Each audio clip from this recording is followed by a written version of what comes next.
புறத்து எரிமலை பாரதி மிகப்பெரிய பணக்காரனா இல்ல சார்.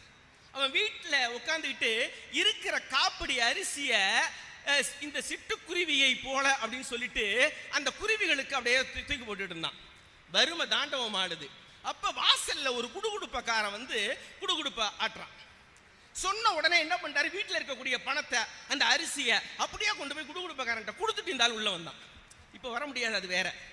மனைவி செல்லம்மா கேட்டா, என்ன எல்லா பணத்தையும் அப்படியே குடுகுடுப்பக்காரன் கொடுத்துட்டு வரீங்களே, நியாயமானு கேட்டா.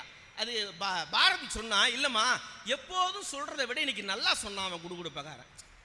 மனைவிக்கு புரியல. அப்படி என்ன நல்லா சொல்லிட்டான்? இல்லம்மா எல்லா குடுகுடுப்பாரன் என்ன சொல்லுவான், நல்ல காலம் பிறக்குது நல்ல காலம் பிறக்குது, இந்த வீட்டுக்கு நல்ல காலம் பிறக்குது, அதனங்க சொல்லுவான். ஆனா குடுகுடுப்பக்காரன் இன்னைக்கு அதை சொல்லலம்மா, நல்ல காலம் பிறக்குது நல்ல காலம் பிறக்குது, இந்த நாட்டுக்கு நல்ல காலம் பிறக்குதுன்னு சொன்னா, அதனாலதான் நான் அப்படியே